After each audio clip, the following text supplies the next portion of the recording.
What's going on, y'all? It seems like Upchurch has something to say, and I want to react to it. Let's see. See if I could pull this up. It's gonna be a blind reaction. I don't really know what's about to be discussed. Oh, alright, let's see. I got this new song coming out fucking December Never. December Never is crazy. Nah, that's facts. He definitely looked like the leprechaun from the Lucky Charms commercial. That's 100% accurate. And that new song that he dropped was garbage. He was just copying Bubba Sparks, bro. It was so obvious. I don't know why he thought that was a good line. Old girl twerking. I don't know why he thought that was a good line. That was not a good line. That was a horrible line, actually. That was pretty bad. That was some garbage, right? Yo, damn. Yo, I don't even know the person he talking about. I refuse to know the person he's talking about. But yeah, you wanted your moment to shine, and now you getting shredded right now. Yeah. That's why I'm gonna stop pausing so much. My bad. I want to make sure the viewer experience is good. Yo, I need a second. Yo, oh snap, man, my bad. Don't you do Brendan Fraser like that? That's crazy. Don't you do don't you dare.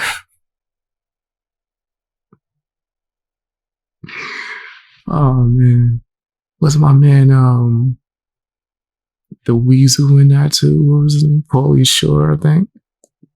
Oh man, I'm saying like the size shoe that he wore. And then I realized he didn't say size 3 shoe. I was like, okay. Now, if he has said the size of a baby foot, then he might be talking about Adam. He might be talking about Adam if it was a baby foot. Maybe. Just call him Brokeback Calhoun. He just called him Brokeback Calhoun. That's crazy. Yeah, that's intense. Yeah, oh snap. That's crazy. That's crazy. I know it was about to get.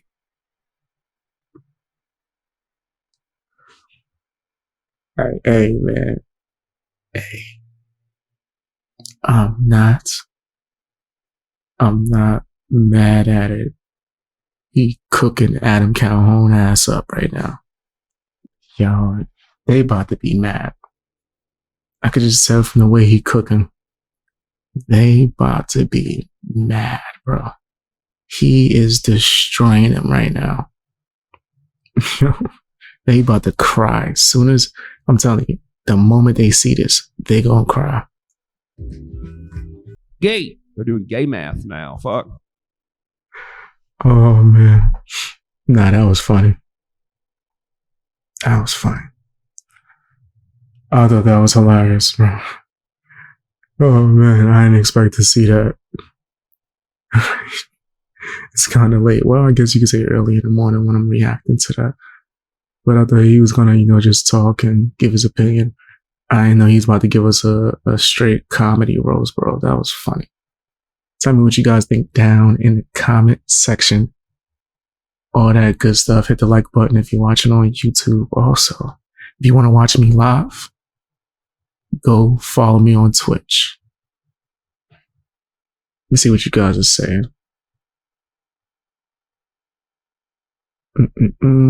Some people that's, yo, with a name like that, I see why you mad. Hey, what's up, Biggs? How you doing? About to get into some more stuff, man. Make sure you guys are hitting that follow. All right, let's get into some more stuff. There's a few more updates I've been missing. Let's see. And then we're gonna react to some stuff that I've been wanting to check out for a while with y'all.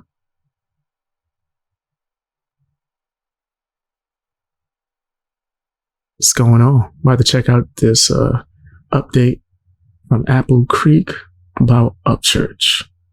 Let's get straight into it. All right, let's switch this.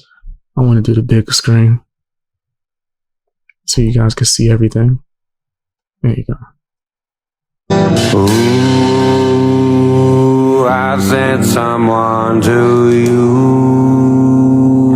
Halo in flames, eyes blue. Medieval soul feels new.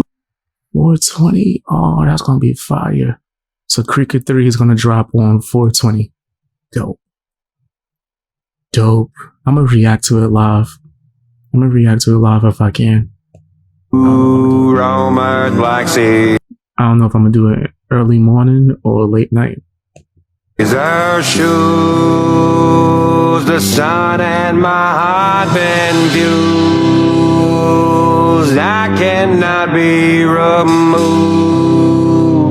Nothing that you can do. Oh, yeah, you see, look. It's a rebel in the wind. I was changing the whole fucking timeline of Nashville music history going for you. Not good? Oh, well, no shit.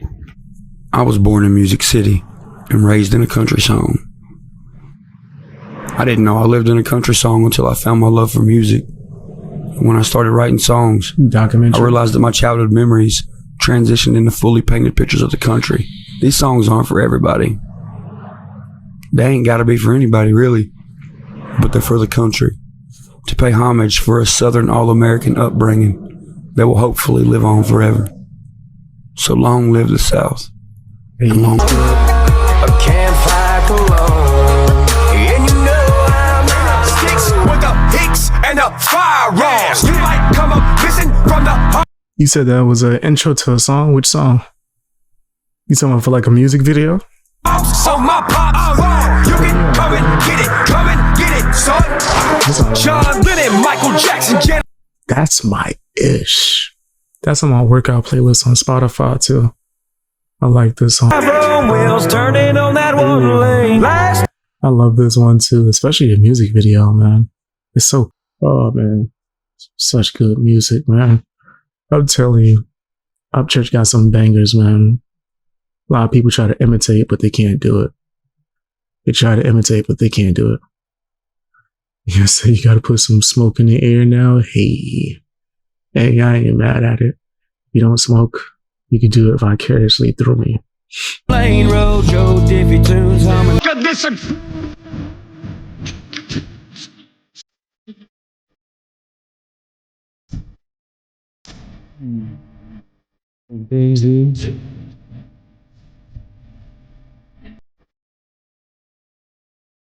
Upchurch got so many bangers, bro.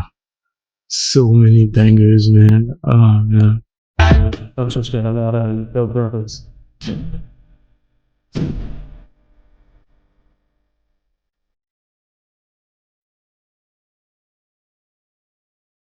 And there's gonna be a lot of music in the YouTube version. This might be clipped out.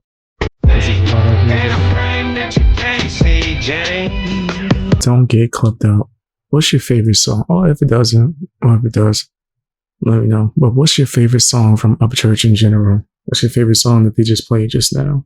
And if you don't see what they just played just now, what's your favorite song from Upchurch? Nah, that's hard. That's hard. I know live, that gotta be crazy. Live, that gotta be bananas.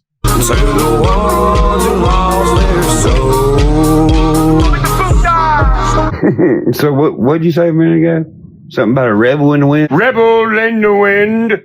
Yeah, the king of country rap lives in the fucking South. Big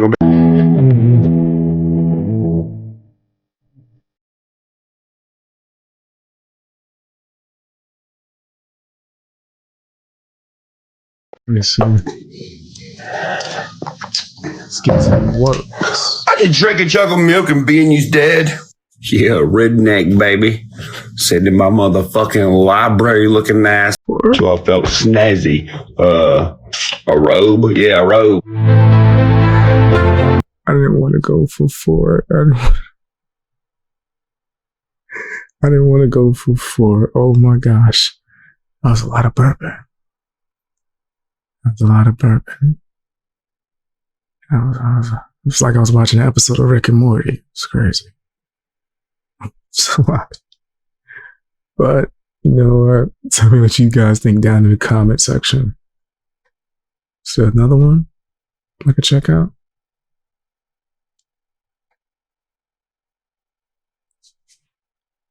Check out this update from Upchurch, man. It's going to be from a channel called, if I'm not mistaken, Apple Creek. Yeah, let's check them out. We got a lot of good clips. You say you ain't seen Rick and Morty in a minute? I ain't seen it in a while too. I just know there's a lot of burping. Whole lot of burping on Rick and Morty. Now that the dust is all settling from this country rap civil war, I guess you could say, I'm having a lot of people that were involved in the Nashville function in the past 4 days hit me up and be like, bro, you were right about all that shit you said. Wow. That's good, but that's also bad. You know, lately I've been feeling somewhere between the student and the teacher. And what I've realized is you're always a student.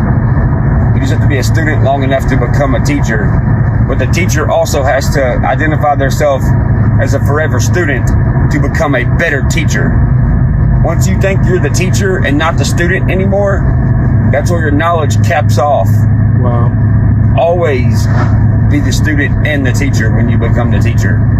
Facts. But you also got to watch out for who claims to be a teacher. Because sometimes the teacher is not a teacher. They're just a student who wants to skip a bunch of levels to be a teacher. That happens in the martial arts world a whole lot. A lot of people, they skip the steps necessary in order to get like a black belt and just pretend to be a black belt. Or the one online. Just really just still a student. Look at this whole country rap shit. Well, it seems a few teachers called a bunch of students to come do a project, right? Yeah. Well, it also seems they abandoned the fucking classroom. Well, that can only mean one thing. They are still a student theirself in a room full of students, which is why the classroom got abandoned.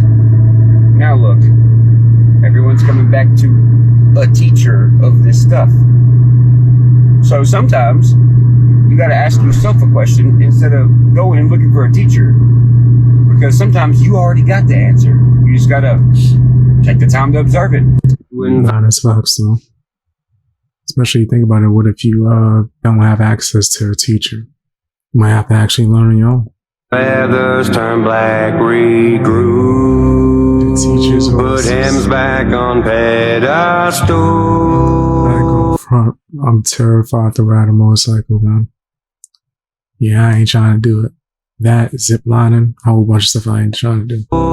That's what we came to. Not yet. You're saying where you're going with this. Oh, no, this is where I'm going. I can rap about losing my girlfriend to an overdose. I can rap about breaking up in a relationship. And if I'm doing it to banjos and fiddles and dobres and slide guitars, it's country rap. It doesn't matter what the fuck I'm talking about. If you're rapping and you're using country music as an element, it's country rap. I see what I feel. I don't really think that's true necessarily. Right, if that was the case, if I jump on a country style type of beat, is it country rap now? Even though I'm from the Bronx? No, that don't really sound too right. Okay, so I feel like that is the new outlook on it, the new mainstream direction that they're trying to take it. But that's not what the country rap fans are looking for, man. Country rap is based on a bunch of country motherfuckers that heard some shit they ain't never heard before that they can fucking relate to. Raise them in the creeks, not the streets. Hey. He said, whatever got a country beat. That's crazy. He said, if it got guitars, it's country rap. No. Yeah, nah, nigga. I don't think just because it has the instruments make it country rap. That's the exact reason why people like Adam Calhoun is running around here thinking that they're country rap artists. That's nuts. That sounds crazy. Adam Calhoun running around thinking he a country rap artist because people are like, well, did a country style beat? It was guitars or a banjo on it. No, that's not really necessarily what that is, but okay. Okay. But tell me what you guys think down in the comment section. Yeah, hell no. You know, so anything with 808s is what? Trap beat? That's trap automatically? Nah, that sounds crazy. Alright, let's get straight into some of the other stuff that I wanted to get into finally. Experiment. Let's get into some conspiracies. This is a lot of stuff that I watch when I'm not doing content. So I decided, why not just do it as content? Why not watch it with your supporters? I said, call Adam Beyonce Calhoun. That's funny. Beyonce isn't country. No, the hell she isn't. The hell she isn't. Mind you, she's from I guess you could say just down south. She's from down south, not country. But yeah, that album was just like a mockery. It's kind of like giving Lil Nas X a country award for Old Town Road. That was a song making fun of country music. Matt, picture me throwing on a cowboy hat and I start singing. Okay. I start singing country music. And I'm like, yo, I'm the new country singer. And I start getting awards. And nigga, that sound nuts. He said Adam Calhoun would jump on that. I agree. I think he would. I think he would for sure. Adam Calhoun would 100%. It'd be all that. Alright, let's get into some conspiracies, guys. Gonna get into some conspiracies.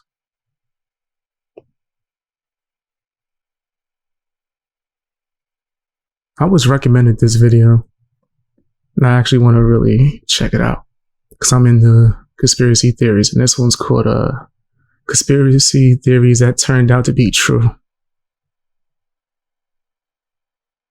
Nah, I'm type spooked. Alright, let's get into it. I want to see what this is about. Citizens. Missing Japanese citizens. One night in June 1978, a 22-year-old single mother of 2 kids named Yaiko Taguchi was working her usual shift in Tokyo, Japan's cabaret Hollywood. After finishing her shift right at around midnight, Yaiko left the cabaret through the front door and was never seen again. At first, nobody thought that anything serious had happened to Yaiko. In fact, several years later, it was in Japan, so I just came back from over there. Later, her manager was questioned, and he claims that everyone thought she had quit when she failed to show up. At around that time, there had been rumors going around that several North Korean spies were working undercover in Japan looking to abduct innocent citizens and hold them as hostages back in North Korea. Wow. However, this was seen by the Japanese government as nothing more than a conspiracy theory that couldn't possibly be true.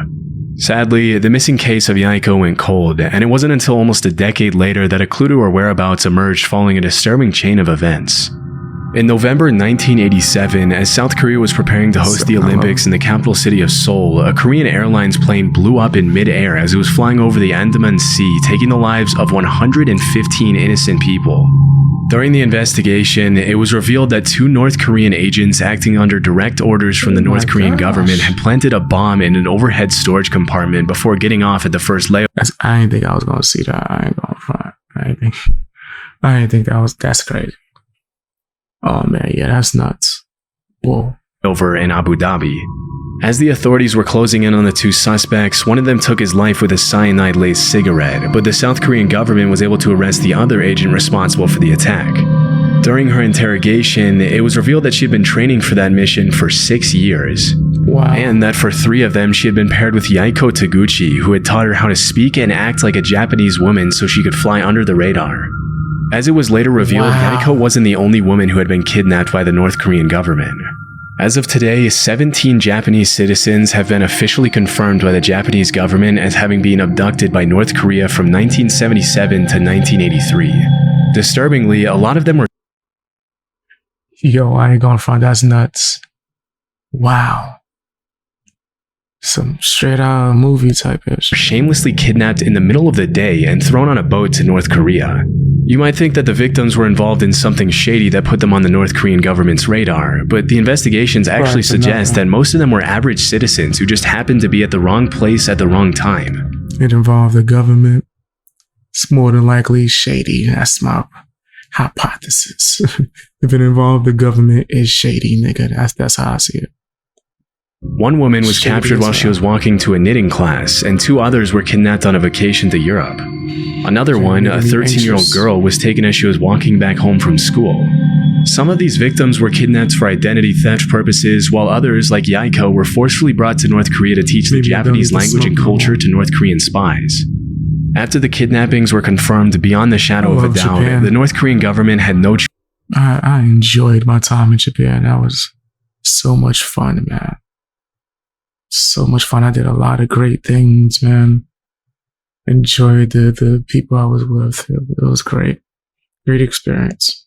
Choice but to come forward and apologize, but they claimed that only 5 of the 17 kidnapping victims were still alive.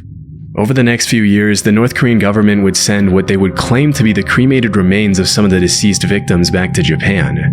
However, as DNA testing would quickly reveal, pretty much all of the remains were fake, leading the Japanese government to believe that many more of the kidnapping victims were still alive. To this day, the North Korean government has stuck to its story, claiming that there are only 13 kidnapping victims and that the ones who are still alive were sent back safely to Japan. Shockingly, while the Japanese government has officially confirmed 17 kidnappings, the list of potential victims suggests that the true number could be as high as 800.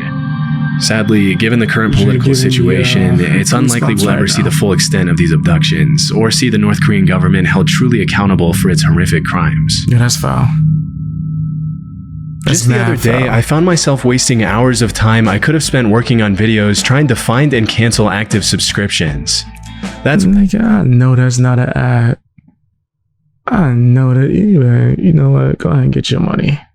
But I'm gonna just skip right past that, brother. Skip right past that. A journalist named Seymour Hersh published an article in the New York Times in which he accused the CIA of several assassination attempts on both foreign and American politicians who they considered to be anti-war dissidents. Damn. Due to these and resealing U.S. citizens' private mail for several years and illegally surveilling Black Power activists. Crazy. Although these claims are obviously pretty serious, they paled in comparison to one particular accusation or conspiracy theory which alleged that the CIA had developed a pistol that could fire a poison dart over 300 feet, take a person's life, and leave absolutely no trace as to the cause of death. Damn. As it was later revealed, this theory Oh my gosh. Yo, do you realize the type of hits, I'm talking about, the type of stuff that you can, the music you can make, hits as in music. Yeah, they nasty as hell. They nasty. That's some nasty ass ish right there. Whoa. Don't get me started on the Freeway Ricky Ross stuff. Turned out to be true, and the development of the poison dart gun was just one part of the program called MK Naomi, through which the CIA had sought to develop weapons for biological warfare. In 1975, William Colby, the CIA director at the time, had to testify in front of the committee that was investigating the agency. During questioning, he claimed that the CIA had developed a host of biological weapons as part of a plan to eliminate German leaders during World War II, but that their research had continued until well after the war. He also mentioned that the poison dart gun was almost completely silent on account of the battery that was housed inside the handle, and that it had been specifically designed for the target to feel nothing more than a mosquito bite when the dart struck. Interestingly, the agency had used a specific shellfish toxin to make it impossible for anyone to know. Yo, you wouldn't even see that coming, bro. You just think, like a little pinch. Ah, what was that? Little insect.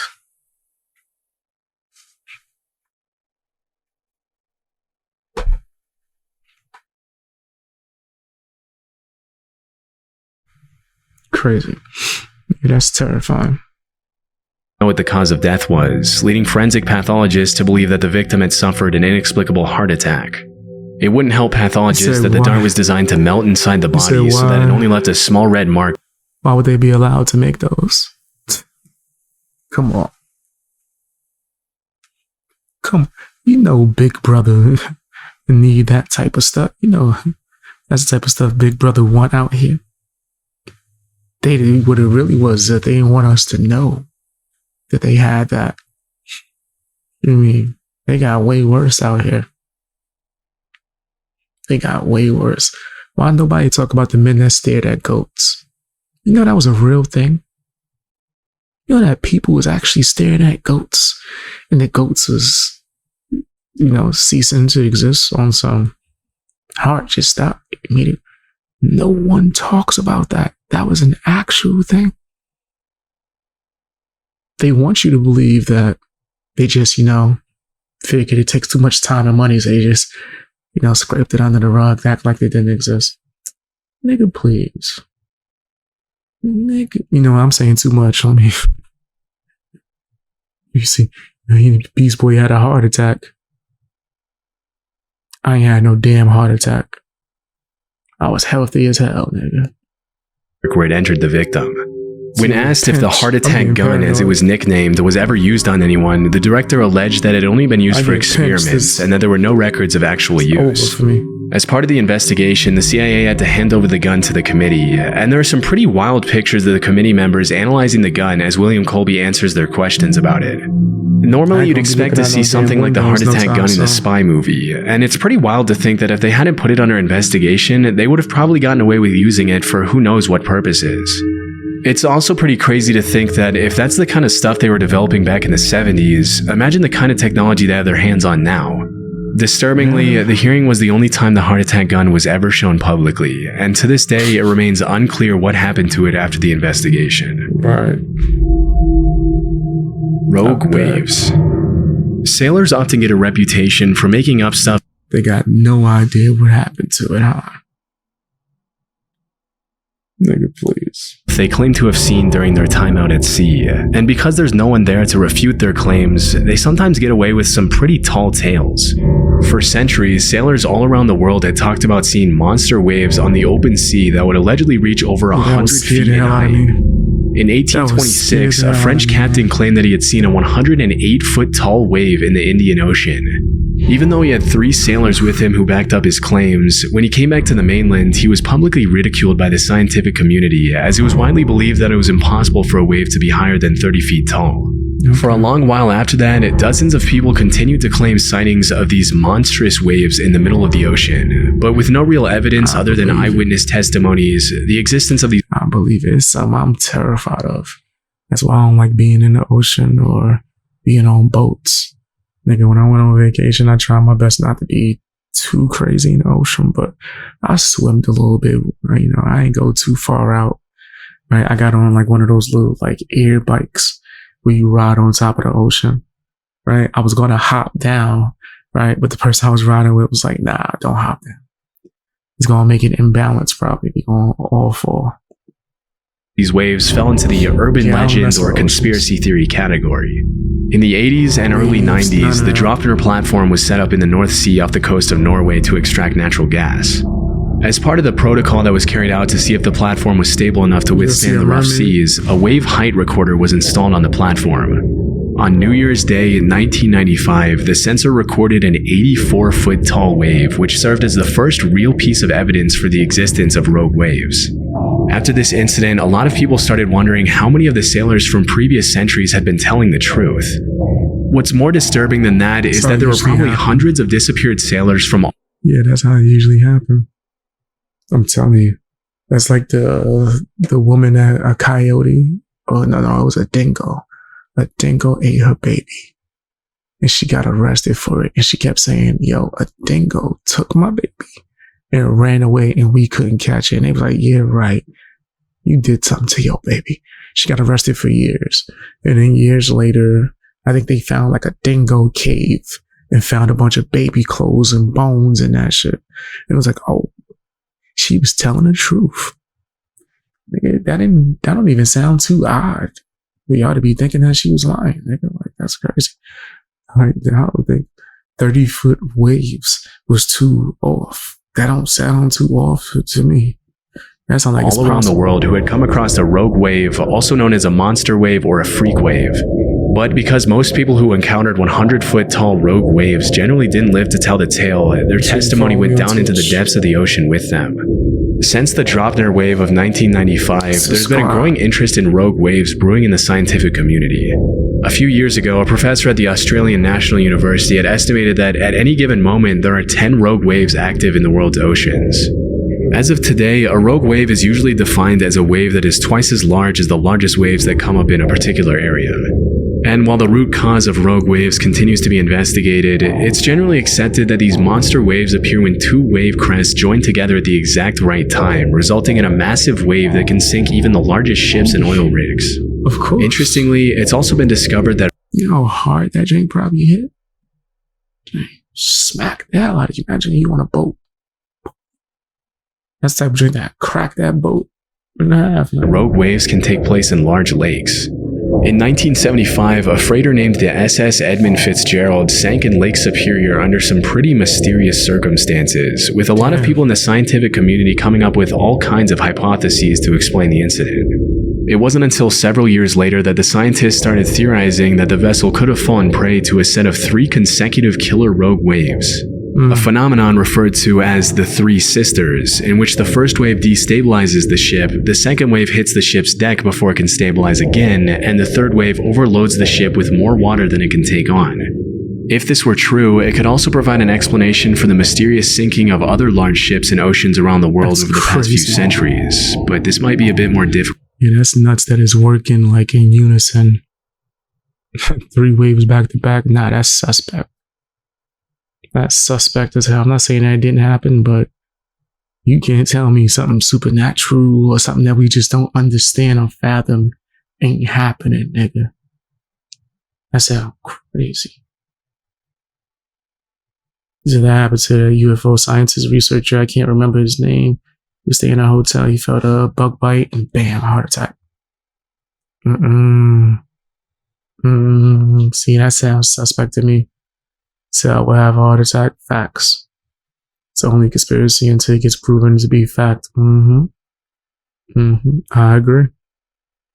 In fact, I think that the whole term conspiracy theory is just used to get people to stop paying attention to certain things and stop like looking into something. It's to make you think that you're like crazy. Oh, that's just a conspiracy. Oh, you just looking at conspiracies all day. Nigga, that's propaganda. It's to get you to stop going against Big Brother. That's my personal opinion. Is to distract you. Conspiracy theory. Nah, nigga, it's the truth. True theories.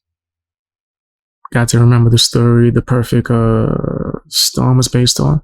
I think I remember that. Difficult to prove. I remember that. Poisonous alcohol. In January 1920, the 18th Amendment to the U.S. Constitution was successfully ratified, triggering a 13-year period known as Prohibition, during which the... It's some scary-ass music right here. I keep thinking that Alfred Hitchcock gonna come out of nowhere.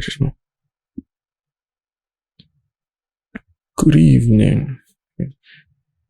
Production, sale, and transportation of alcohol was made illegal. During this period, the government enforced some pretty strict measures to prevent bootlegging of alcohol, which made the alcohol black market flourish like crazy. It was pretty much a playground for the mafia in which the government would raid one bar and another one would crop up in just a few days' time.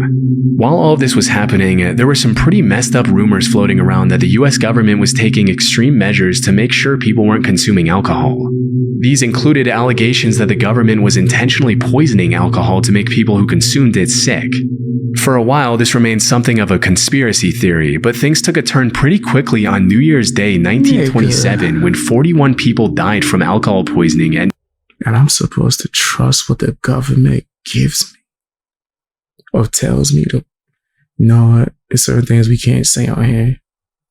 I'm gonna talk about it on Patreon. You can't say it. But I don't trust the government. Nigga, if you tell me that's true, oh my gosh. I'm about to start only drinking water and then boil you in that shit. I'm about to boil you water in a what's his name? In a pot. That's the only way I'm gonna drink water or drink anything. I'm gonna have to, you know what, one of these days I'm gonna get some kind of money and invest in a farm so I could just grow my own stuff. You know what I mean? I want to be able to grow my own food because I don't trust nothing these days. Damn. in New York's Bellevue Hospital. Disturbingly, the autopsies revealed that a lot of the victims had been drinking industrial methanol, otherwise known as wood alcohol, which can be fatal even at low doses. It turns out that the government had forced companies to denature industrial alcohol to make it undrinkable since 1906, which was far before Prohibition. But when the crackdown on alcohol started, the government ordered these companies to add quinine, methyl alcohol, and other toxic chemicals to discourage people from drinking it. Their reasoning was that if black market dealers knew their alcohol had been poisoned, they wouldn't dare distribute it knowing how dangerous it would be for their customers to consume. I guess they forgot to factor in that the demand for alcohol at the time was absolutely insane, and that black market... That's some bullshit right there. That's bullshit. Cap. I'm calling cap, nigga. Market dealers didn't care who lived or died from consuming their product. It wasn't until December 1933, 6 years after the Bellevue incident, that the federal government finally toned down their abstinence from alcohol policies. But by then, thousands of Americans had already been poisoned with contaminated alcohol. Gorillas. It's disgusting. Nowadays, there's really nothing too shocking about seeing a gorilla in a zoo or on TV, but there was once a time when gorillas were... Gorillas terrify me. I'm afraid of anything I can't fight. I can't fight a gorilla or a monkey. I don't want to hold no monkey. I don't want to play with a monkey. I'm cool, nigga. Monkeys, gorillas, anything in that family scare the hell out of me. Them niggas could rip your whole thumb off, nigga. What you talking about? Considered to be in the same category as the Chupacabra, the Jersey Devil, Bigfoot, and the Loch Ness Monster. I was able to find that I'm too high for this. Oh my gosh. Up until a couple of centuries ago, gorillas were considered cryptids, which are animals that are believed by some to exist somewhere in the wild, but whose existence has never been proven. With most of these creatures, alleged sightings often turn out to be hoaxes, but obviously in the case of gorillas, what were once just rumors turned out to be true. Western explorers wouldn't come across a gorilla until around the 1500s, when an English explorer named Andrew Battelle was captured. I think all that shit real, nigga. By the Portuguese off the coast of West Africa. While he was held captive on the mainland, Battelle described these disturbing, giant, ape-like creatures that would occasionally prowl around his campfire, but because he had never seen a similar creature before, he described them more as monsters than as animals. Battelle's description sent the rest niggas wonder why I don't be camping like that. of the world into what we can only call a gorilla frenzy, with all kinds of rumors being spread about these allegedly bloodthirsty, dangerous creatures living in exotic parts of the world. Over the next couple hundred years, the buzz around gorillas grew as explorers in Africa sent back illustrations of gorillas to Europe, which were often given to royalty and emperors as rare gifts. If you were to ask any European back then what a gorilla was, they would have described it in a similar way to how we describe Bigfoot or the Chupacabra nowadays. They were thought of more as mythical monsters than regular animals. It wasn't until over 200 years or so later that an American naturalist named Thomas S. Savage found a gorilla skull in 1847 during an expedition to Africa, which was the first piece of real proof for the existence of these animals.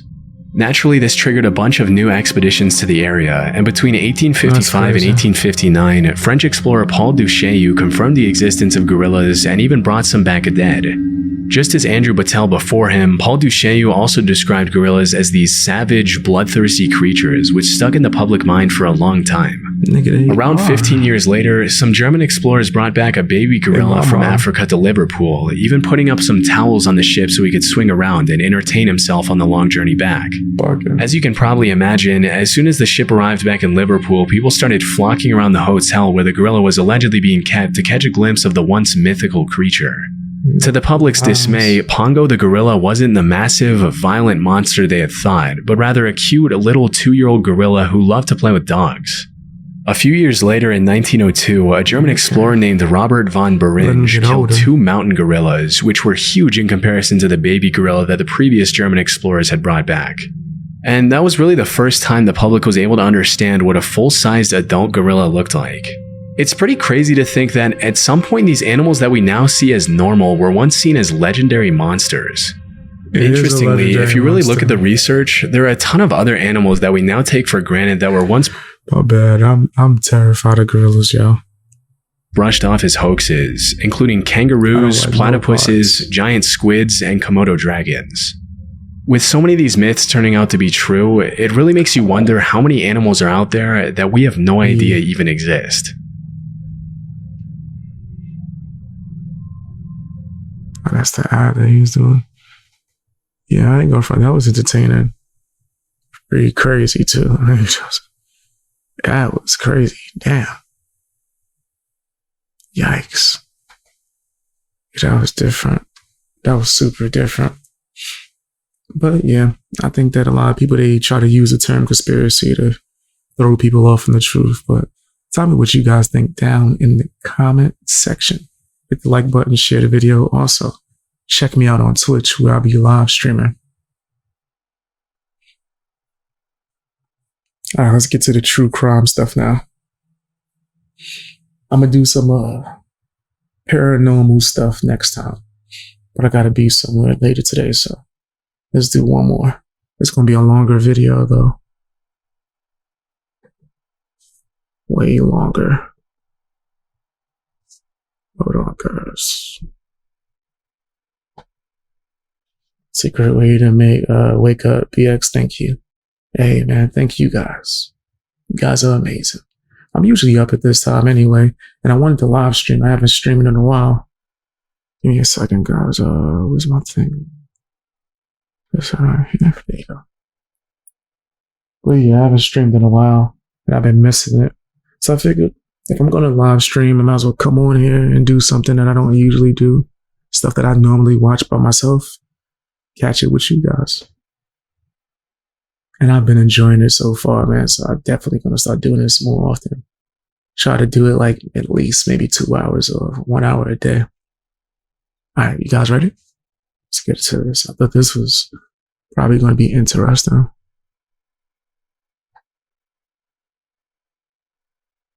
All right.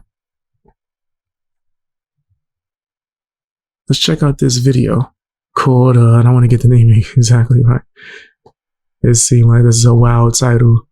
Dad realizes cops discovered his horrifying secret. Kind of nasty ass secret he got. Let's see what's going down, man. Let's see what's going down.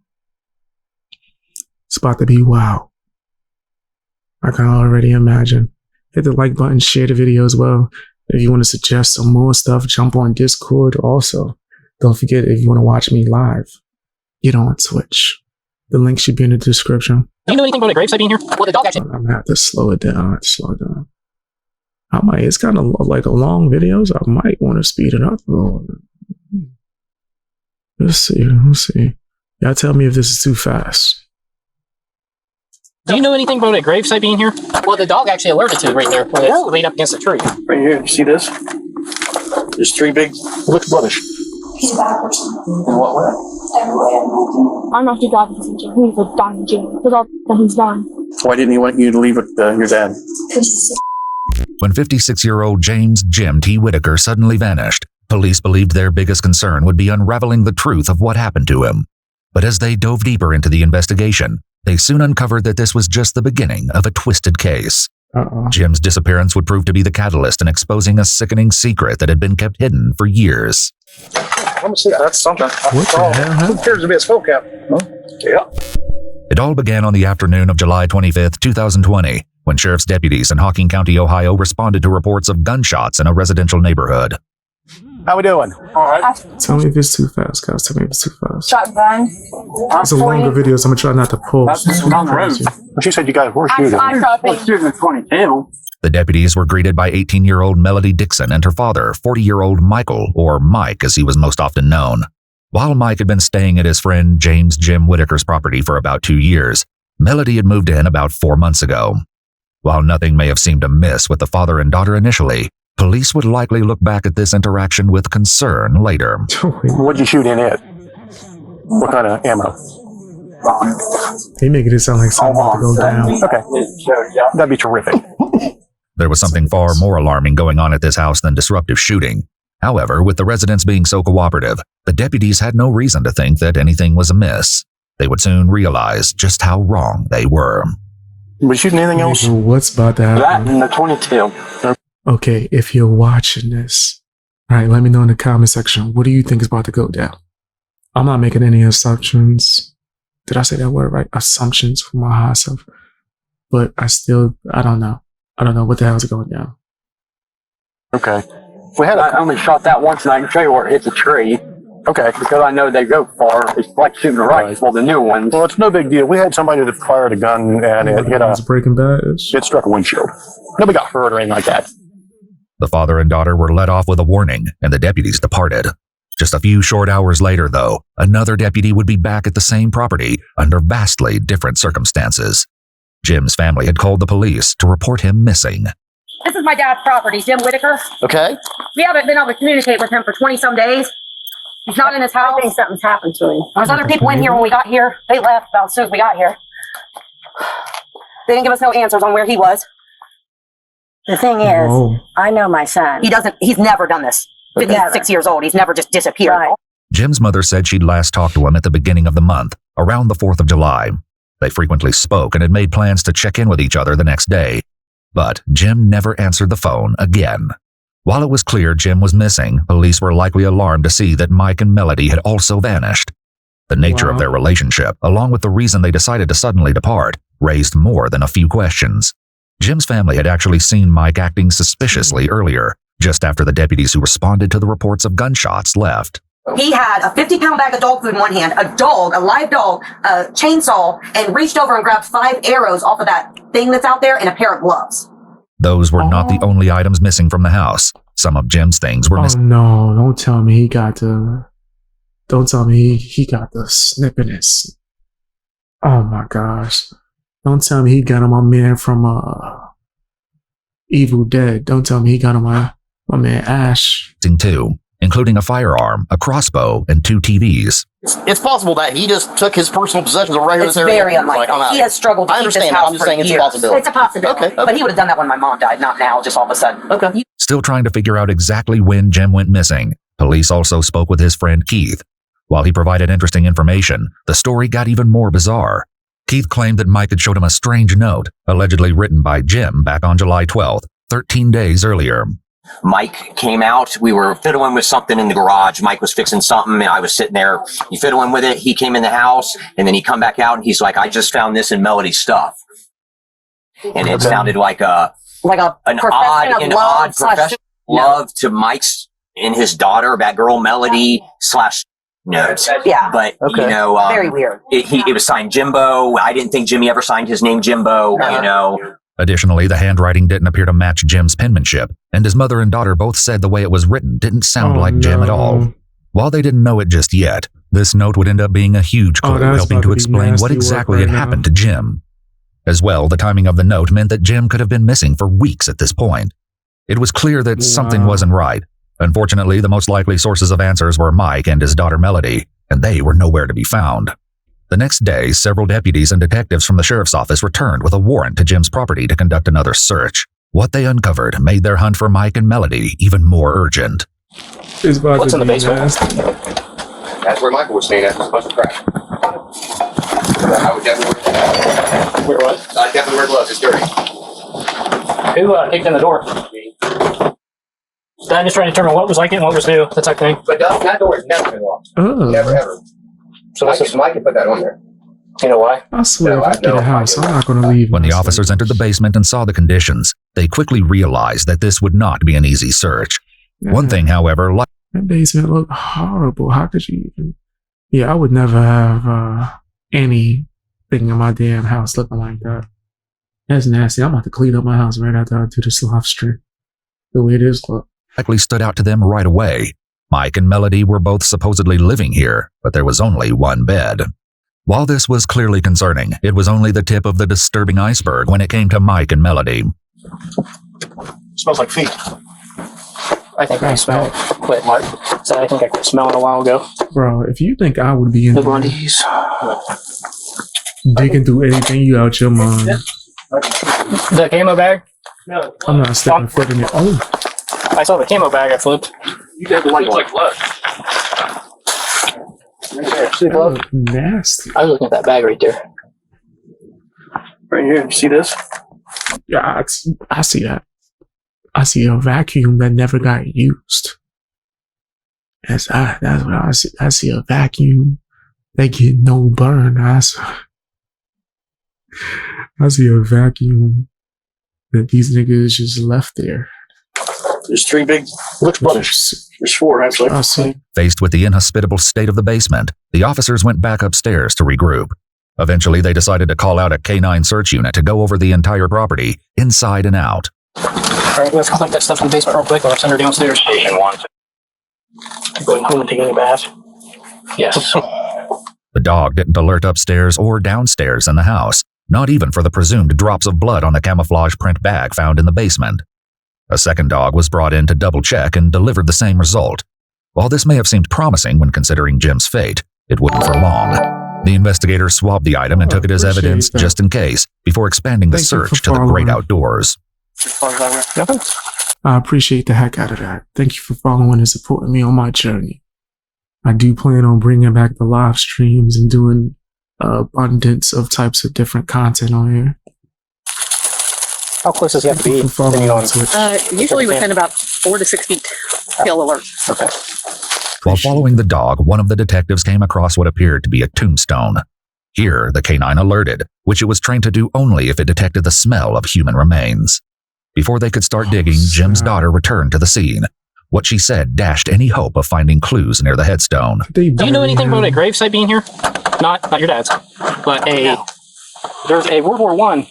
Oh, no. That's just okay. So here's what happened. That got me and my mom actually got that that's part of her family, and they replaced the stone, and they allowed us to take that one. There's no grave to it. It's just a stone. Yep, it's just a stone. Well, the dog actually alerted to it right there. It's leaned up against the tree. They theorized that the headstone had absorbed some of the scent of human remains from the cemetery where it came from, resulting in a false alert. While it was good news that they hadn't found a body, it was also troubling because they still had no leads about what happened to Jim. Only later would they realize they had overlooked a crucial source of evidence. Still, a promising lead turned up.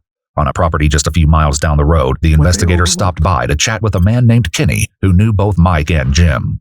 Sheriff's office. Don't tell me there's a body buried there, bro. Oh, how are you? Where's for Mike? Huh? Michael Dixon? What about him? Nothing for him.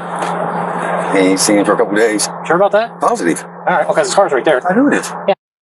So let's not do something silly if you're not telling the truth. Oh, I'm telling the truth. Okay, so when did he drop his car off? I guess last night, but I wasn't here. My girlfriend was here then. Okay, can I get a look at it? Oh, I don't care. Alright. Apparently, Mike left his car behind because it was leaking transmission fluid. However, that was the only explanation he offered before taking off again.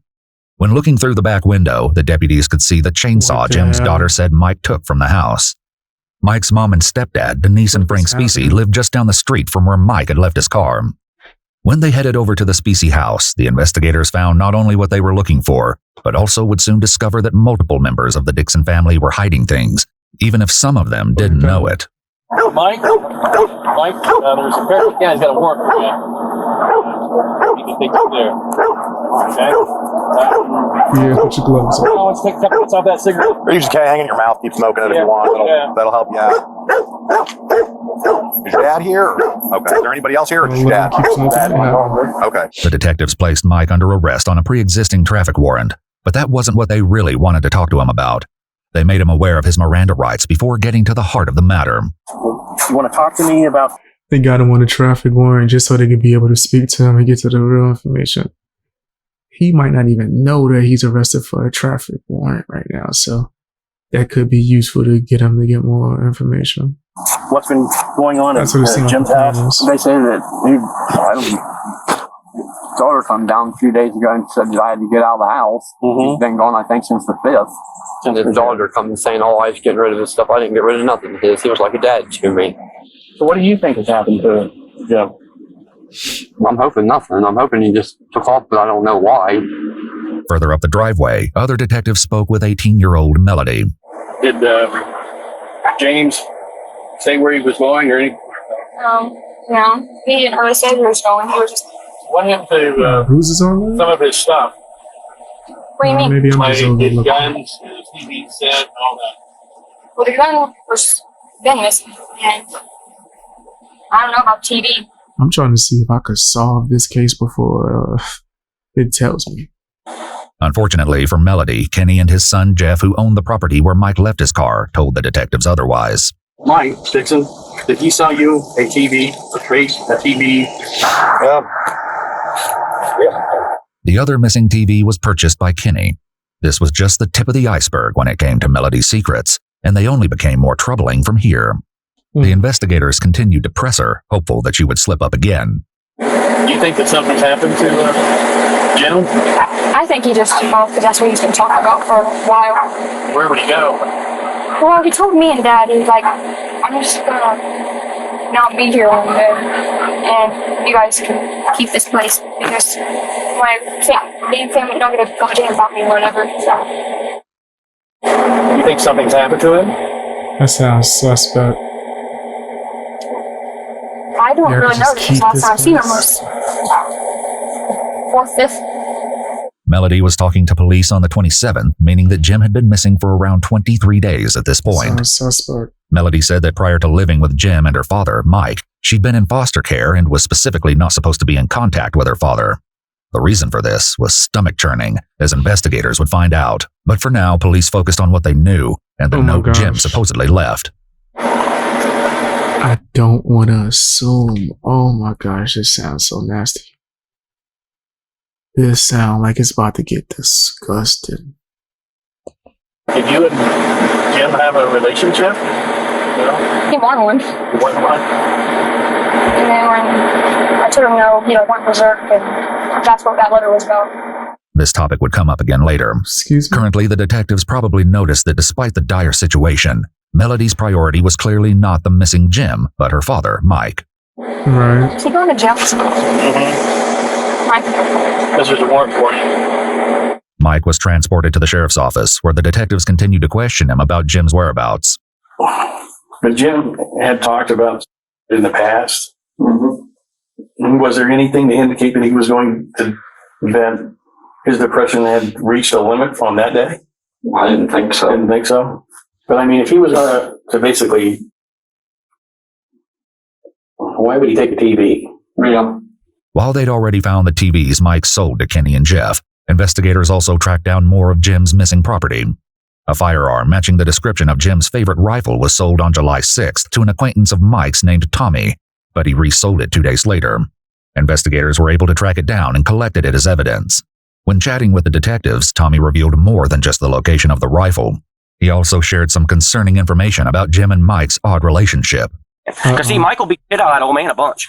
Like, yeah, they got to fight a lot, man. The old man would get high on meth, 'cause that old man was a meth head.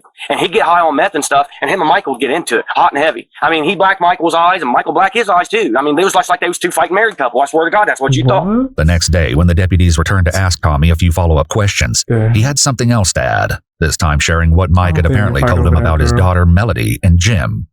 He had said that he had caught his daughter and him in bed. I asked him. That's on my kid. I asked him right in my living room 2 days before you guys arrested him. I asked him if he did it, and here's his exact reaction when I asked him. He was like, "No, man, I didn't do it like that." Like eating, like how you put that? You know, when somebody's being sarcastic, like you know, like you can see in their voice and hear that he knows more than what he was saying. Everything Tommy shared was concerning, and investigators' suspicions only increased when they spoke to some of Jim's neighbors. He mentioned that he was going to kill Jimmy I don't know how many times. And this was even before Melody showed up down here. So they get in fights, and they throw shit at each other. They get in fights, and the next thing you hear is a couple gunshots, and you have to wonder, okay, did somebody shoot somebody this time, or really for real? At the sheriff's office, the investigators shared similar concerns with Mike. I guess what makes it look strange for you, Mike, is that you guys continued to live there and never let anybody know that Jim was missing. I mean, why not call the sheriff's office and say, and it was in hey, Jim's this guy's left, the TV's missing, his gun's missing, and I haven't seen him for a few days. Even though I understand Jim's an adult, but why didn't you go and call us? I don't know. I should have when I was going to. I asked a few people what they thought, and they said, oh no, Jim might be doing something he don't want the cops to know about. Well, I should have called you. And then Mike made a mistake. I cared about Jim a lot, I did. I mean, I'm not funny, but he was like my uncle. Mm-hmm. Alarmingly, Mike used the past tense when referring to Jim. It only got worse from there. Mike soon confessed to something so horrendous that not. I was about to say, it does sound like he's speaking in past tense. Wow. Yeah, he did something disgusting. Tell me what you think in the comment section right now. If you're watching this, tell me what you think in the comment section. I think they was fighting over that girl. I think they was fighting over his daughter. Not only was he placed under arrest, but detectives returned to the Specie residence to bring Melody in for an interview of her own. How are you? Good. Okay. Melody, I'd like to go down. I'd like to take you down to Louisville and talk with you about your dad. Okay? You okay to go? You're not under arrest. You're not under arrest or anything like that. We want to go down and just have a conversation with you in a nice private area. Melody agreed to go back to the station. Once they got there, the detectives made her aware of her Miranda rights before finally getting down to business. And what I would like for you to do is talk with us about the incident that occurred with Mr. Whitaker, about what your dad has told us. Are you willing to talk to us? Do you actually have a recording of him saying that? Sure do. Could you show like a recording first and then send to it? I don't have the video with they me. can't do that. So I basically have to go out online right now. Well, I don't know if what you're telling me is correct or not. wouldn't you want the family to have closure? Do you think that James deserves to be laying out? It's not good people in my opinion. Pardon? They're not good people, so why would I want them? Wow. They're not good people. None of them. So you don't care about James? No, I don't say. Well, he's a bad person. In what way? Every way, in my opinion. In every way? I mean, What way would that be? Dad was just Why do you think James is a bad person? yeah, this. She just snitched. So Dad had to use the ultimate honeybees. He was screaming. So this the F out, well, I had his restroom, like really bad, so I went to the line steps, which means it's a restroom. He grabbed me. And I was like, what the heck? And he just screamed, so you gotta get that out. And where'd you go? I was like, well, let me leave then. And I took a whole away from him. My bad, guys. Why didn't you want you to leave it? Damn, I could not get to the damn mute button fast enough. My bad. You caught like the beginning of the sneeze. Apologize. Your dad. The investigators would return to the quandary of why Jim didn't want Melody to leave, and this discussion would reveal what could be the key to understanding this nightmare situation. So you guys were arguing. I need to hear this, okay? So he has holding your wrist? Yeah, we're not just performing. Yeah, I'm assuming too. It sounds like something I've seen. It's not bad. It's good. I'm assuming. Assumption's correct. Yeah, I think that I'm assuming right. So I think they ended up fighting over the girl. Now I'm not going to assume even worse with the father, even though I do think it's worse with the father. I think the father was nasty. Right? Damn, I don't want to say this. Yeah, I think the father was even more disgusting than what we know right now. And yes, he said past tense. They both were using past tense. Both of them. If you notice the way that she's speaking and the father's speaking, they're saying past tense. And I was thinking I just went to the back, and then he went out for Grab you by your throat? and asked me to go for himself. Yeah. This wasn't the full story. Melody was leaving out some of the most chilling pieces, but for now, detectives had no choice but to turn to Mike, who told them a similar story, resulting in his arrest. Not only that, but he also agreed to go back to the property and reconstruct the crime scene for police. I told him I was going downstairs to get my gun. And I went and got my gun. Come up. Yep. That's when Melody was coming out of the thing. I could hear them scuffling a little bit. What were they? Were they saying anything to each other? No, I just heard her kind of like yelling. And supposedly she grabbed like his gun. She said, "Oh, she remembered just looking down the barrel of it. I heard the safety on this gun click off, and that's when I shot mine." So Gene saw that your dad was pointing a gun at him? Man, I didn't have enough reaction time. He didn't have enough reaction time to do anything? Is that what you're saying? I was like, not close, not really hard. A couple feet away? And think about this. In the beginning of the video, when the police walked up on him early in the day, he was like, "What? Nah, I don't know what. I had a 22 when I was hit. I don't know nothing." Now look at how all the pieces are falling into place. Yikes. Right here where I'm standing. Okay. And if he would be come forward towards me a little bit, no, that way, just look right there. And if you would have turned like, if you would have been going to look like, yep, right like that. Right there. Right there? Yep, no, right just like that, exactly. And where did you hit him in his body? Right there where he's pointing towards his eye. The investigators had now confirmed that Jim was deceased, but the location of his body remained a mystery. Wow. The issue of motive would also come into question when police found evidence suggesting that there was something sickening going on behind closed doors. He only did what he did because of me. This, as it was later revealed, was probably true, but perhaps not for the reasons Melody was giving. He wasn't doing it because he's an evil person or whatever. I understand.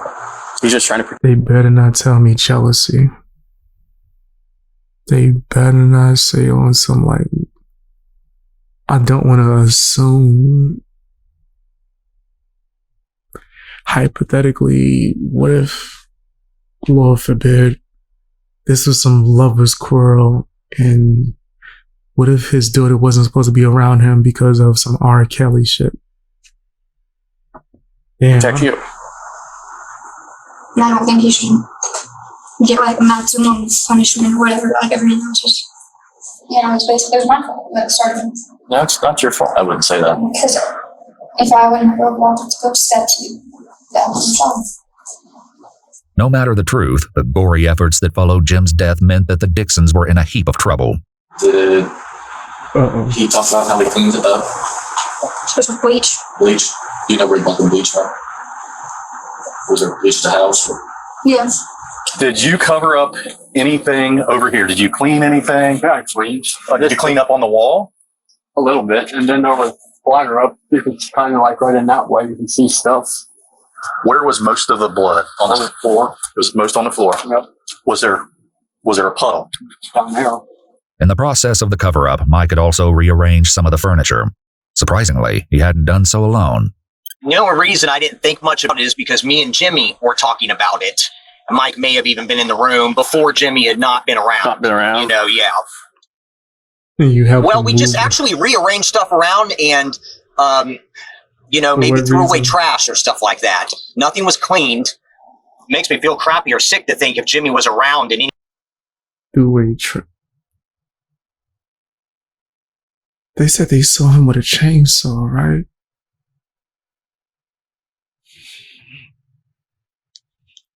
Imagine if he helped them transport the body. any way, shape, or form, dead even or whatnot when I was up there. While Jim's friend Keith was nothing more than an unwitting accomplice, others were far more involved in the case than they let on. Back with Mike, the officers moved the refrigerator into its original position so Mike could continue his reconstruction of the scene.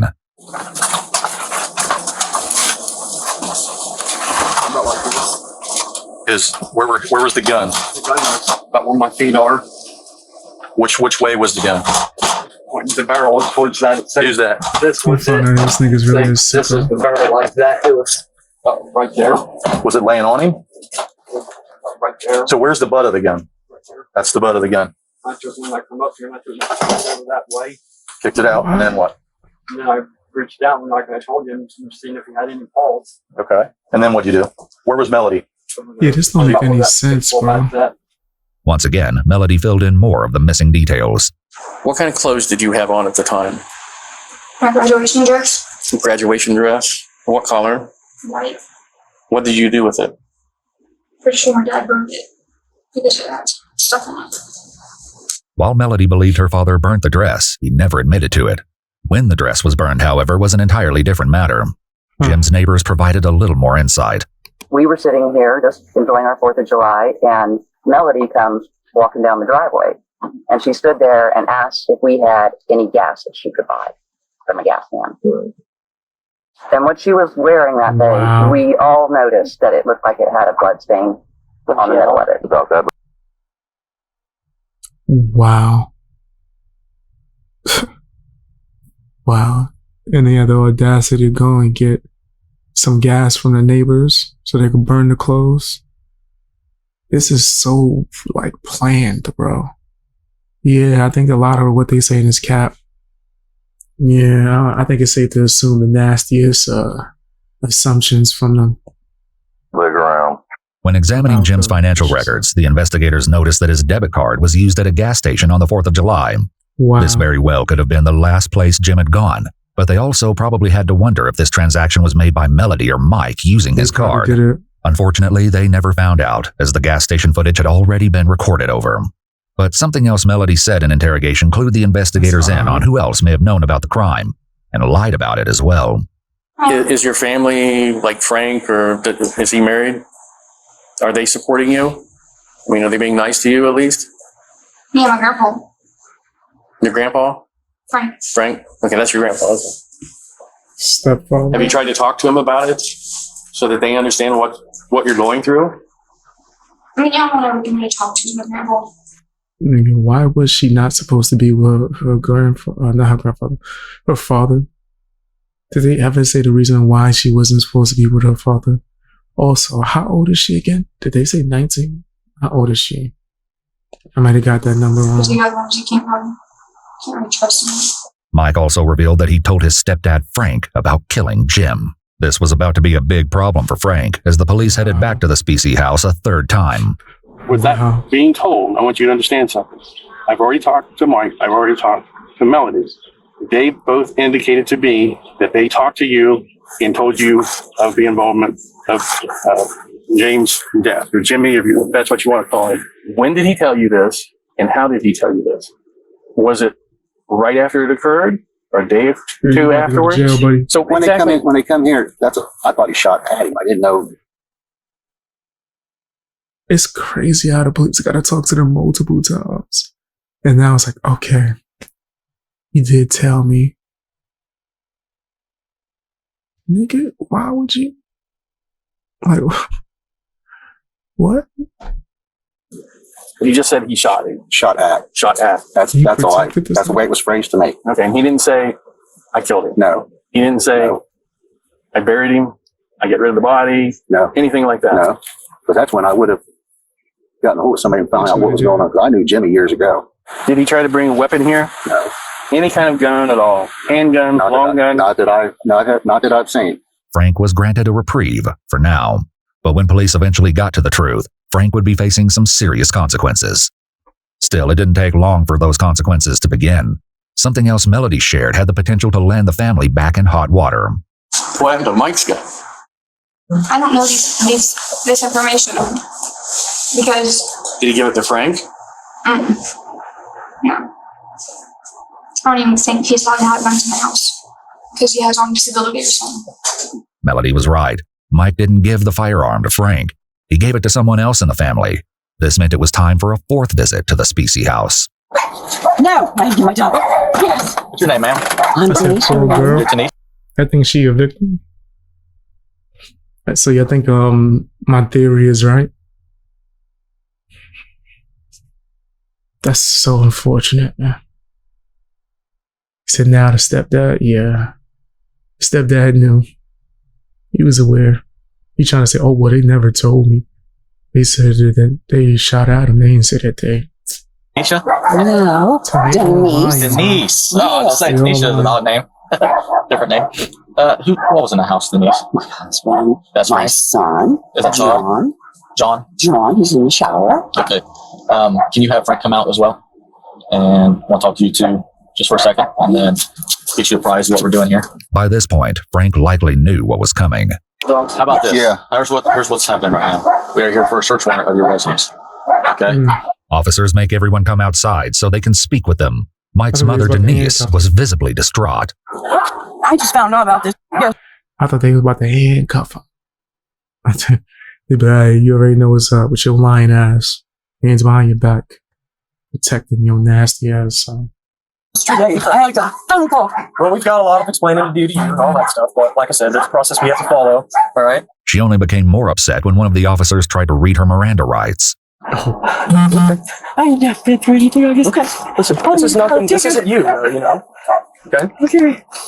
Meanwhile, once Mike's brother, I want to say, you about to read her Miranda rights? You about to arrest her?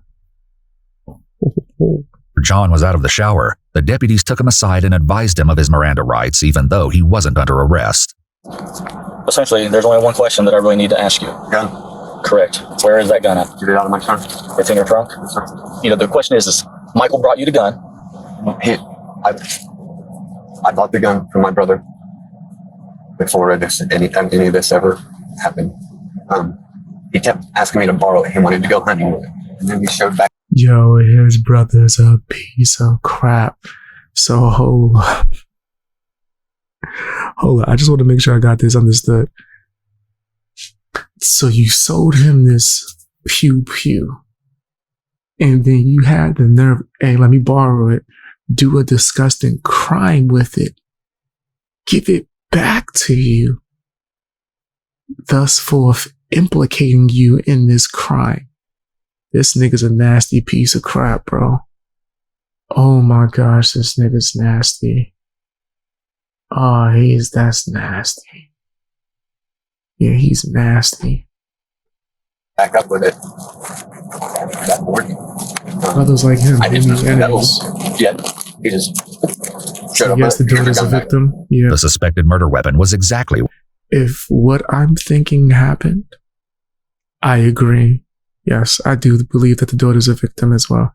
If everything that I'm speculating happened, yes. Where John said it was. John had something else to share besides the location of the weapon. This has been brewing. Jimmy and Michael have been threatening to shoot each other for 2 years. The reason why things had escalated now, rather than any other time, was nothing short of scandalous. And you let him borrow your weapon? You knew this, and you let him... Will tell you that he shot and killed Jimmy? No, he did not personally tell me. He did not. He didn't personally tell you, but did anybody in secondhand tell you? I am willing to plead the fifth on that. John chose to plead the fifth. He did not get in any legal trouble. In addition to sorting out who knew what about the crime. Holy shit. This nigga might have been the only smart one in this motherfucker. That's crazy. It's because at any moment in time, any of these people could have pled the fifth, and they chose not to. He was the only one that was like, yeah, nah, I ain't gonna say nothing. You ain't gonna implicate me. Nope. Yeah. Police still needed to locate Jim's body and try to work out the true motive for his death. Both tasks would be far trickier than anyone bargained for. What happened then with James' body? I was bored of that. My dad made me go downstairs and go to bed. So he told you to go downstairs? Well, he and walked me downstairs, and because I was like shocked. Then he started screaming in my room, but I just wouldn't move. And that's when he grabbed me and brought me downstairs and like helped me in bed and told me to stay down here for a little while, and I fell asleep. Mike provided firsthand horrific details of what happened next. He was right here. I took him and I slid his head over this way. I put the sled right here beside him, took him, rolled him over, got hold of the sled, put it here and rolled him over onto it and rolled him out the door. The sled Mike used was a deer sled, frequently used by hunters to haul heavy game home. The story only got grislier from there. This is crazy. They knew what they was doing, bro. They knew what they was doing. This is foul. So when you woke up, was all the blood and everything cleaned up? It was already gone. She must have. So you didn't know where any of that stuff went to? Yes, he burned it. Did you ask him, or did he just tell you? Yeah, because I must imagine she must have felt like she had to do that. Look told me right before I was going to go take everything. You never actually witnessed how the body was dragged out of the home, how it was removed or anything No, like because he that? didn't want me to know. He didn't want you to watch? He knew once Wow. he pulled the trigger that he did that. He shouldn't have done it. While Melody and Mike both insisted that she didn't help clean up the crime scene, police likely found it hard to believe that Mike could have pulled off the entire cover-up without help. Melody was all... Nigga, she went to go get gas for the fire, so... My question is, was she forced or did she feel like she had to? Also in trouble for lying to the police when they first asked her if she knew what happened to Jim. As a result, she was placed under arrest for obstruction of justice. While Mike was doing his walkthrough and reconstruction of the crime, Melody was also brought over from the jail to do her own on-site interview. While there, she saw her father for the first time since his arrest. Excuse me?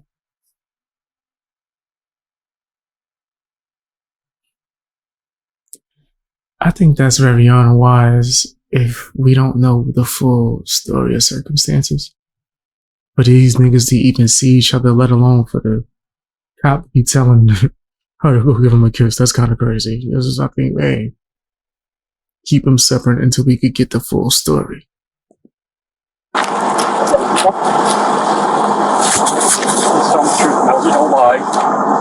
Melody was also asked to reconstruct the crime. You went to bed? I just went to bed at that moment. You just went to bed with bloody arms and... Well, I was kind of... I hadn't went to bed in a very long time, days, and when I came back... So she went to bed with all the blood on her? I mean, I just basically passed out. However, this wasn't the only thing they wanted to ask her about, as police were still trying to piece together the real motive. Had there been anything going on between you and Jimmy? No. No. I need to know. Nothing. No, he wanted something, but I told him no, and he got mad about it, and I told... When was that? Or basically the entire time I've been here. So the entire time, He's like... he'd been hitting on you, wanting you to do things with him. Yeah. That's crazy. And you never did. Mm-hmm. What about anything between you and your dad? Nothing at all? No. As odd as this line of questioning may sound, there was a very good reason investigators were asking. There was something unsettling going on with Mike and his 18-year-old daughter, Melody. Police were made aware of the troubling allegations early on in the investigation when speaking with Jim's family. Michael Dixon was here. Yeah. And what's his girlfriend's name? It's his daughter. Oh, his daughter. Melody. Yeah, it's his daughter/girlfriend. Police had also spoken to Melody's mother, Brandy.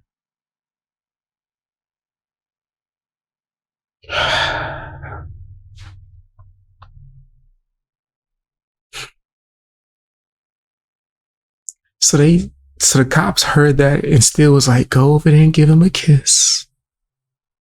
Now go give him a kiss. Ugh. And what she shared added an upsetting layer to the case.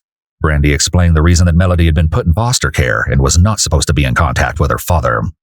The Children's Services decided not to let Melody go back out because they think there was a possibility he made out with his own daughter. So they kept her in foster care.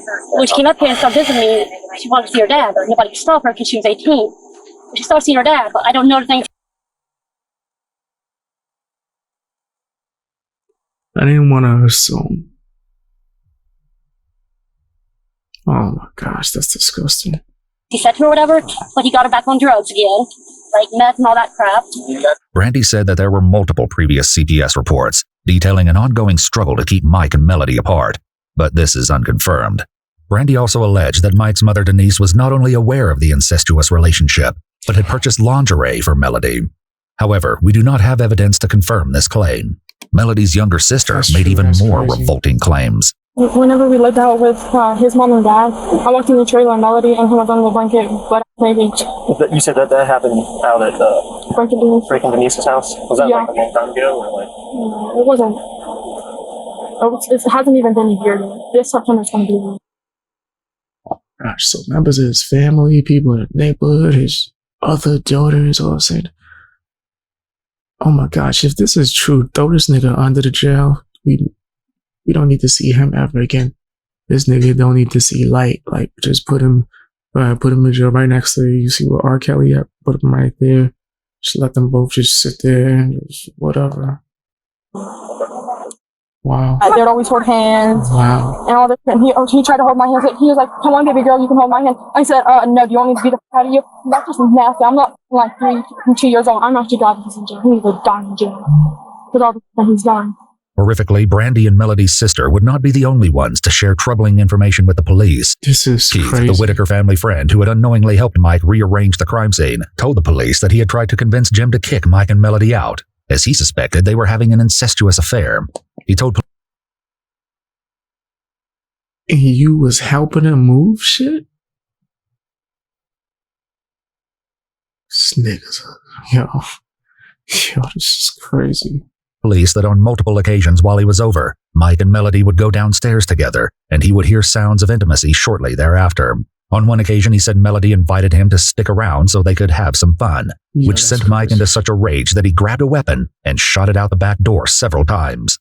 With the possibility of an illicit father-daughter relationship now in the mix, the investigators had to wonder if this could have been a factor in Jim's death. Little. And yo, okay.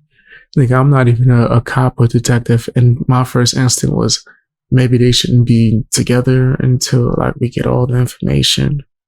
This nigga told us, go ahead and kiss him. Like, this nigga, what's up with these cops? Little did they know, the case would get even more twisted. While investigators had Melody and Mike at the crime scene, they focused on trying to locate Jim's remains. This is crazy. During his reconstruction of the crime, Mike walked the investigators through the Yo, this is nuts. This is a wild story. chilling steps he took to get rid of the evidence. So, which way did you drag him down into here? You drug him right through here? And then show me where you laid the body. This is nuts. What's your feet in that stuff, buddy? His head was about right there. And the feet were down that way. And his head is about where your feet are? Okay. And you say you burnt him 10 to 15 hours? Yes. And this whole time you were using wood, sticks? This is crazy. And nobody saw this, smelled this. Like, whoa. Wow. Accelerant was really not the only time I used any accelerants when I first started it. Mike also said that he burned Jim's cell phone, multiple shotgun shells, and other spent casings. Like, how much stuff was piled on top of him, on top of the body? Probably a foot or two. A what? Foot or two. So you got a foot or two on top of him. You light him. You throw tires on after it's going. And wood. And you just kept throwing that stuff on there? Yeah. Put this nigga under the jail. Put him under, get him out of here. You don't need to be in society. You don't need to be in society. For a little bit, not all that long. Once I got it going, I went in the house. Okay. Did you stir it around? Fluff him up, let's say, like you'd fluff a fire up? Once. You did? Did you see his body then when you fluffed it? Did you come out and make sure that he was gone? That's crazy. You get a look at it to see if there's anything left? No. The investigators were inclined to believe Mike, as they'd already found a way to substantiate his claims.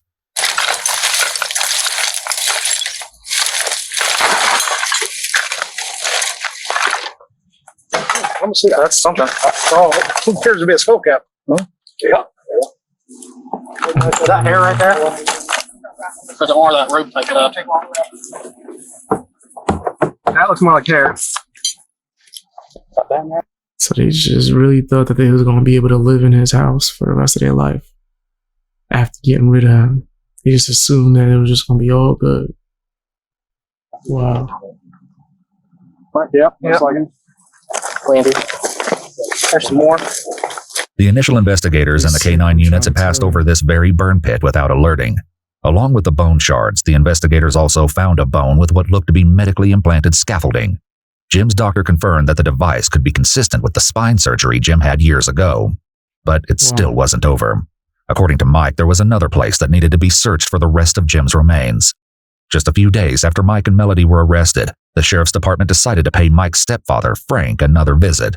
All right, so this is what's happening. I have a warrant for your arrest. What? Okay, for obstruction of justice, okay, during the investigation, okay? Yeah. What? All right, so I'm going to place you under arrest right now, okay? I need you to turn around, put your hands behind your back. Frank was cooperative, but Denise wasn't shy about expressing her displeasure. This sucks.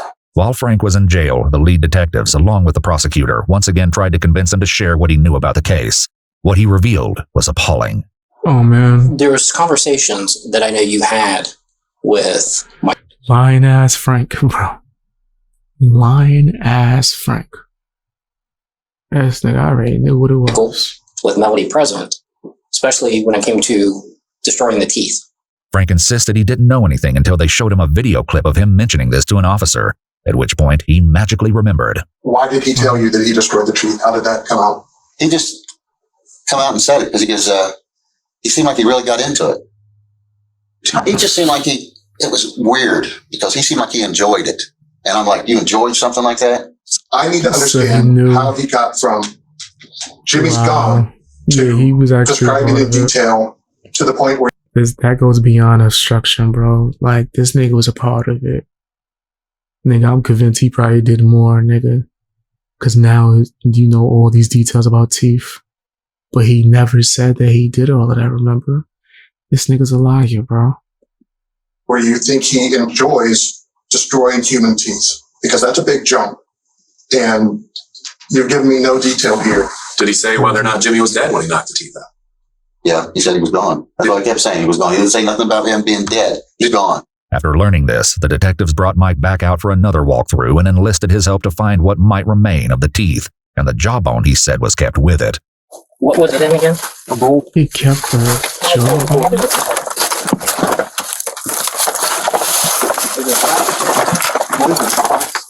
This nigga's a sicko. Why would you keep the jawbone? Oh yeah, this nigga different. He nigga kept the jawbone. I believe it was plastic. Hold on. Like this? You put it underneath this shelf or underneath here? Underneath right there. Could it be anywhere else? How big's a bowl? How big around is that metal right there? How high is it? About 3-4 inches. That wasn't that. It wasn't that? Mm-hmm. Where could it have gone? Once you guys have moved, I just always found it by now. I mean, it wasn't hid, kid. Just sitting there. Detectives were left with no choice but to out the entire base. That's so disgusting. I was gonna say, I don't know how the hell they about to find that. Unless they throw everything out. One item at a time. Despite all this work, Jim's jawbone and his teeth could not be found. An examination of the remains that were located revealed the sickening reason Mike had taken the chainsaw with him when he first fled Jim's residence. Many of the bone fragments showed evidence of cut marks, suggesting that Mike dismembered Jim's body before burning it. However, it was impossible to... I told y'all, I knew he tried to go Ash from Evil Dead. I knew it. Determine a precise cause of death because the remains were so damaged. Even after making this horrible discovery, the most shocking revelation was yet to come. Several months later, while waiting for the case to go to court, one of Melody's cellmates asked to speak with the detectives.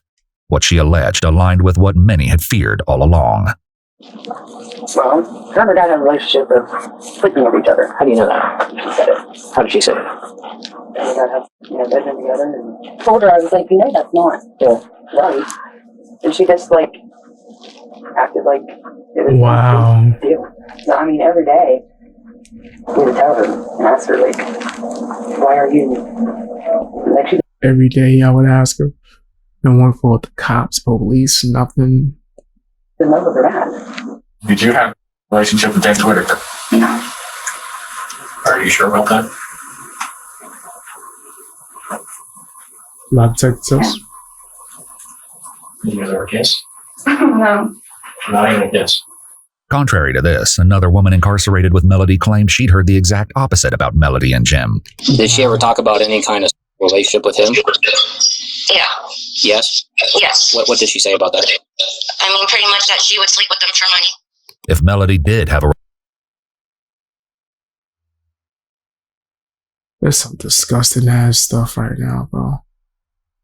Wow. Yikes. relationship with Jim as well as her father, it had the potential to change almost everything about the case. It would explain the regular fights between Jim and Mike, and could mean that the shooting was the fallout of a twisted love triangle. While looking for proof of a relationship between Melody and Jim, the detectives obtained a search warrant to go through Melody's phone. There's a video on your phone. You know, police officers retrieved your phone. Looks like there's contact between you and your father. Would that be accurate or no? Yes. How long had you had a relationship with Michael? The first thing that happened was when I took out our mom's custody and put in grandma's custody back in 2017. Melody claimed to be on meth each time she had relations with her father. How many times did that happen? The meth using or? No. Oh my gosh. Oh my gosh. Yeah, that's some sick shit. Ain't no way you could phrase that any other way, bro. With Michael. When I was 16, like between 4 and 6 times. Disturbingly, this had taken place at the Specie house, while Melody and Mike were living with Frank and Denise, Melody's grandparents. As Melody's confession continued, it only became more upsetting. And how many times after? And that house don't look that damn big. That house don't look that damn big. So imagine what else the grandfather isn't saying. That did it happen when you weren't at your grandmother's? Like, did that start to happen when you started to live with him and James? Wow. About how many times? I don't know what I can count.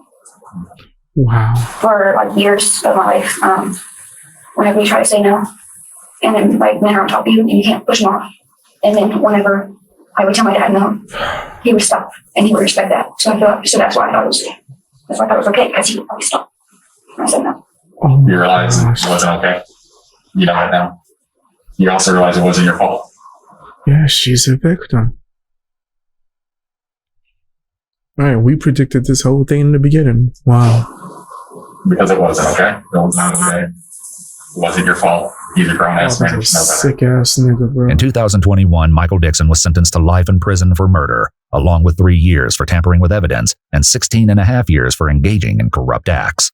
He will not be eligible for parole until 2070, at which point he would be 91 years old. Melody, meanwhile, was convicted on 2 counts of obstruction of justice and 3 counts of tampering with evidence. She was sentenced to 9 years in prison and will be eligible for release in 2029. Finally, Frank was convicted on 1 count of obstructing justice. He received credit for time served and 5 years on probation. Despite lying ass Frank. these convictions, we still don't know the full truth about why Mike killed Jim or the exact date of Jim's death. These factors will remain a mystery until either definitely in love with squirrel, nigga.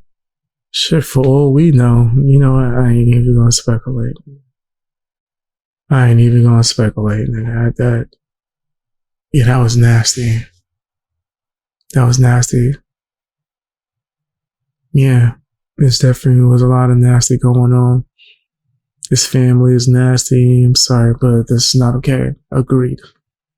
That's why I'm like, with lying ass Frank. Who knows? I'm telling you, that house was not that damn big. And the way Frank was lying, who knows what else happened, man? But tell me what you guys think down in the comment section. Hit the like button, share the video. You got any other like crime videos like that you would like to see me react to? Send it to me via Instagram or Discord. If you want to watch me live stream, go and follow me on Twitch. Should be linked somewhere in the description. I think I'm gonna start doing that.